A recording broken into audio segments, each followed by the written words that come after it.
Hello दोस्तों, कैसे हैं सभी। आशा करते हैं आप सब बहुत अच्छे होंगे और तैयारी भी अच्छी खासी चल रही होगी। तो इसी कदम में 60 पार्ट आज हम लेकर के आए हैं एएलपी और टेक्नीशियन का, और आपका अच्छा खासा रिस्पांस भी मिल रहा है। इससे लगता है कि आप सच में इसकी तैयारी कर रहे हैं और इस बार आप सिलेक्शन लेने ही वाले हैं।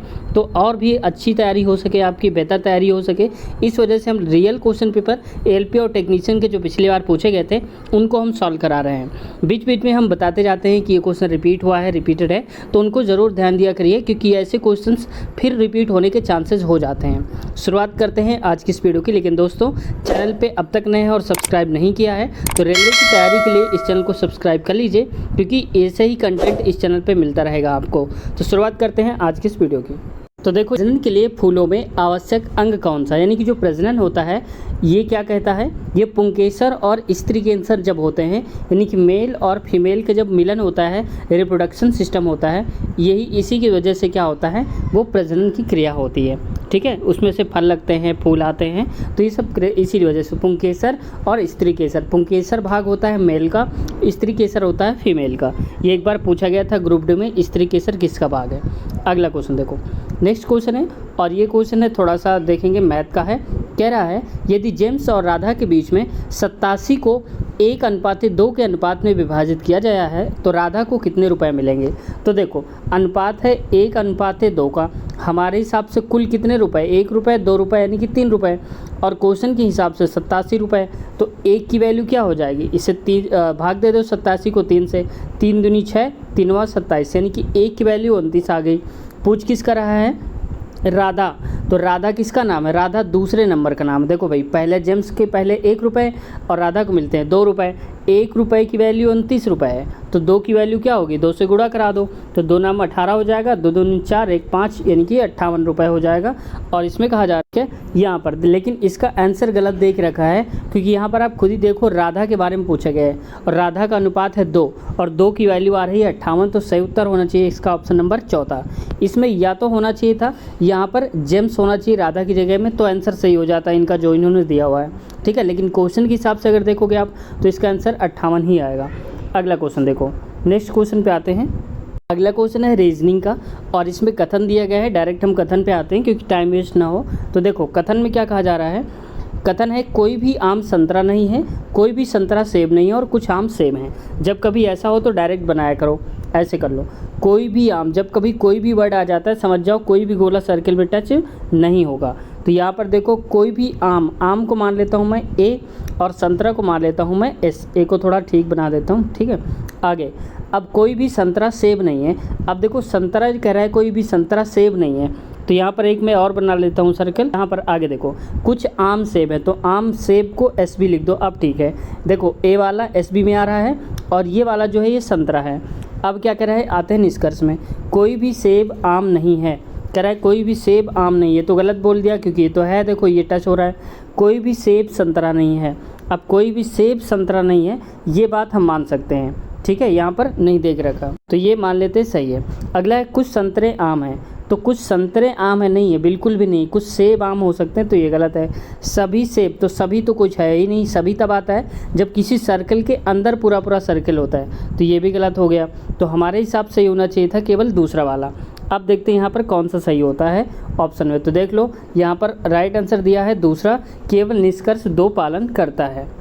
अगला क्वेश्चन है, ये बार बार पूछा जाता है हर एक कोई एग्जाम में घूम फिर के। कह रहा है देखो, x 94 प्रश्न के उत्तर देता है और उसे 141 अंक मिलते हैं।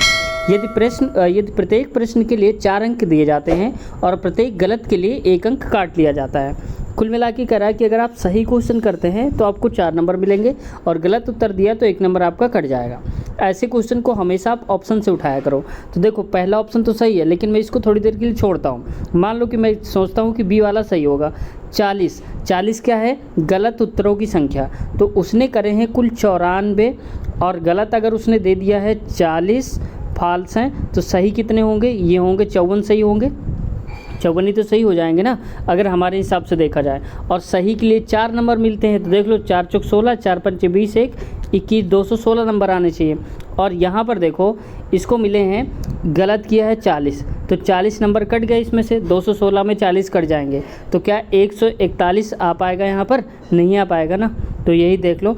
अब हम ऑप्शन लेके चलते हैं। मान लो कि पहला वाले को वेरीफाई करना है हमको, तो गलत उत्तरों की संख्या तो दिया था 94, मान लो कि 47 उसने गलत कर दिया, तो 94 47 हटा दो, कितना बचेगा?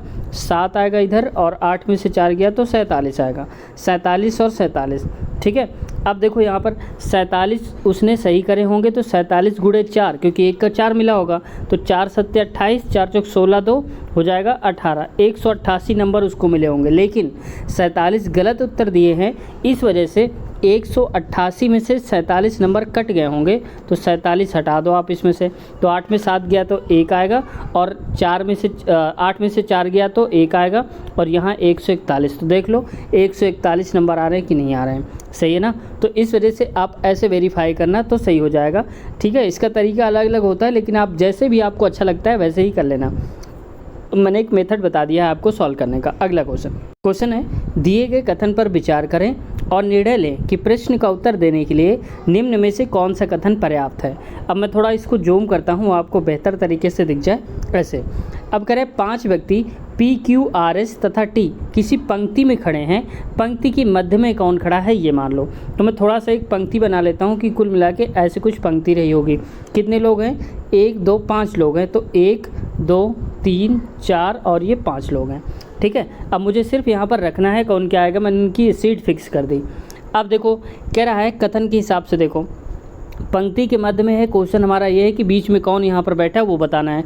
अब आते हैं कथन पे, टी के बाईं ओर क्यों बैठा है, तो हमें नहीं पता ना कि टी कहाँ पर बैठा है, तभी तो पता कर पाएंगे कि बाईं ओर बैठा है। कह रहा है पी और टी के मध्य में एस बैठा है, तो अगर इसको आप ध्यान से करोगे तो यहाँ पर टी के बाईं ओर क्यों है, इसको अभी छोड़ते हैं। अब पी और टी के मध्य में बैठा है, तो मान लो अगर हम पी जो बैठा है पी और टी के मध्य में, मान लो पी यहाँ पर आ जाएगा, टी यहाँ पर आ जाएगा, इसके बीच में एस को कर देते हैं, ठीक है। लेकिन ऊपर वाला पढ़ो, टी के बाईं ओर क्यों बैठा है, तो टी के बाईं ओर तो एस बैठा है, जगह तो मिली ही नहीं, तो ये तो गलत ही हो जाएगा, ठीक है। मान लो थोड़ी देर के लिए हम चाहते हैं कि इसको उल्टा कर दें, टी और पी के बीच में कर दें, तो क्या हो जाएगा। तो देखो मैं यहाँ पर इसका जगह बदल देता हूँ, टी और पी के बीच में कौन बैठा है, एस बैठा है, ठीक है। अब कह रहा है टी के बाईं ओर, तो टी के बाईं ओर खाली हो गया, क्यों। अब यहाँ पर कौन आ रहा है, यहाँ पर आ रहा है आर, ठीक है। लेकिन हमने ये तो ज़बरदस्ती किया है, हो सकता है कि इसको और इधर खिसका दें, आर इधर भी तो आ सकता है, लेकिन इस वजह से कंफर्म नहीं कह सकते कि कहाँ पर आएगा। तो कोई सा भी नहीं है जो हमें इस सवाल का जवाब दे सके, ये सही नहीं है। तो कथन फर्स्ट और सेकंड दोनों ही गलत हैं।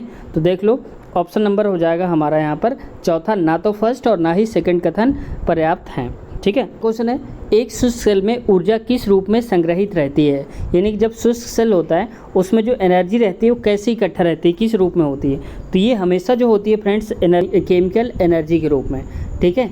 अब अगर आप बता सकते हैं कि अगर जो घड़ी होती है, घड़ी में जो चाबी भरी जाती है वो किस रूप में होती है, यहाँ पर मैं ऑप्शन दिखा देता हूँ आपको, ठीक है। स्थितिज ऊर्जा, नाभिकीय ऊर्जा, गतिज या रासायनिक ऊर्जा, आपको बताना है घड़ी में भरी गई चाबी में कौन सी ऊर्जा होती है। आगे देखो नेक्स्ट क्वेश्चन है, और इसको मैं थोड़ा सा जूम करता हूँ।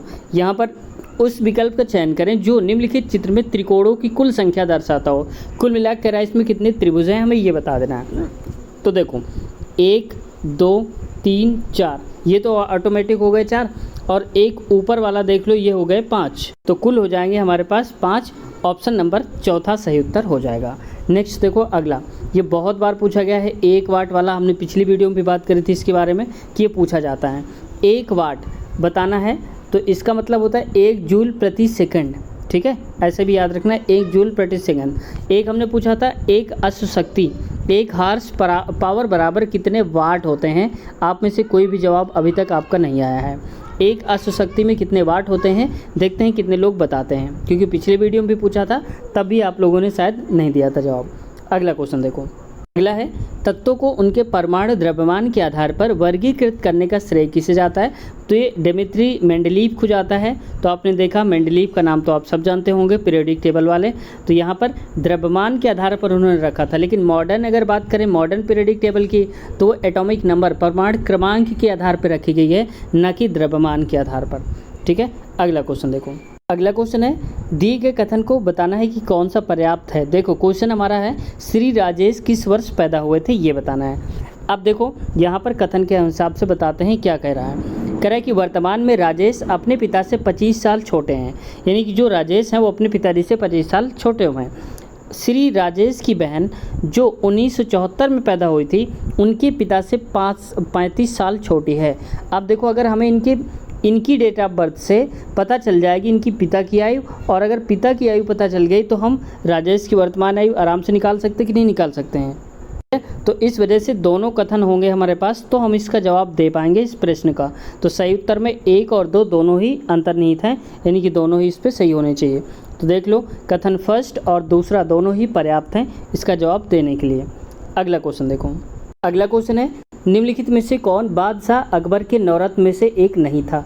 तो उस्मान अली खान जो थे वो एक नहीं थे, बाकी सारे राजा टोडरमल, अबुल फजल और फकीर अजियों ये चारों के तीनों जो हैं नवरत्नों में शामिल थे, लेकिन उस्मान अली खान नवरत्न में शामिल नहीं थे। अगला क्वेश्चन देखो, एक पाइप एक टंकी को 2 घंटे में भर सकती है।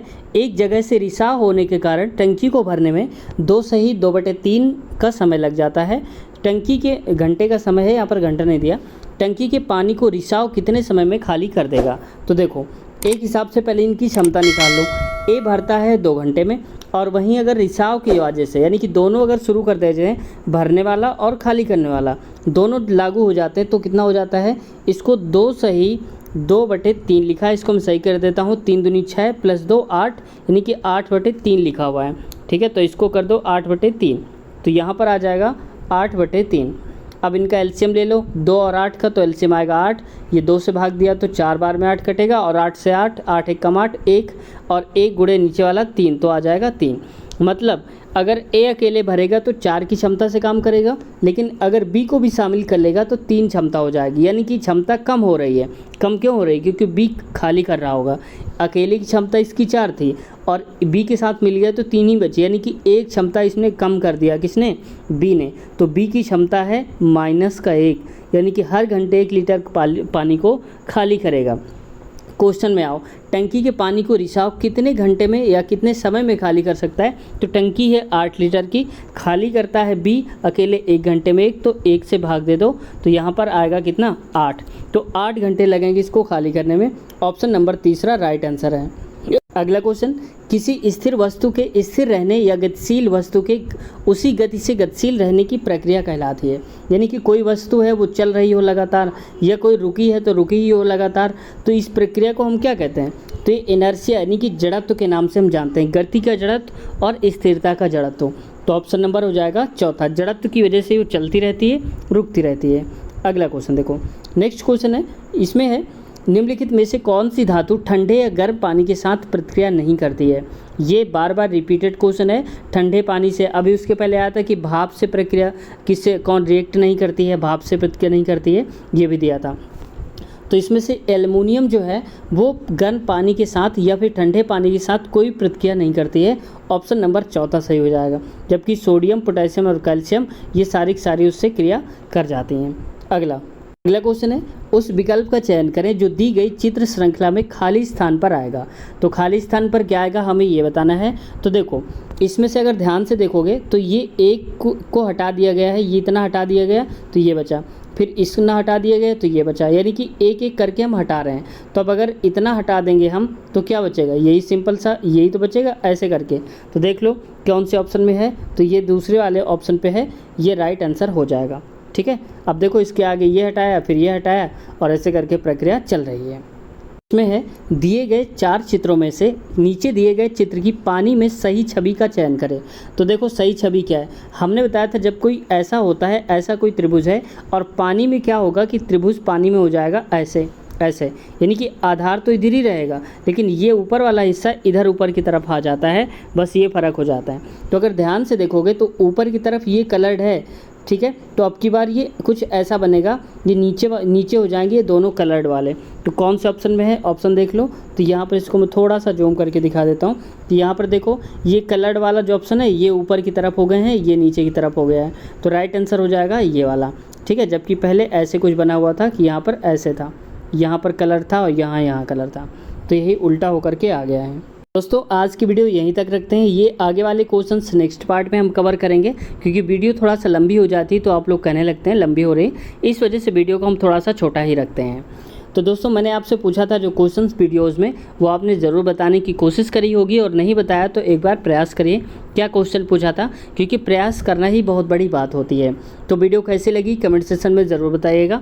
और हाँ, अगर आप सारे पार्ट्स देखना चाहते हैं तो चैनल के प्लेलिस्ट में आप विजिट कर लीजिए। इसी चैनल के प्लेलिस्ट मिल जाएगी रेलवे पिछले वर्ष का पेपर, वहाँ से आप देख लीजिए, सारे पार्ट्स मिल जाएंगे।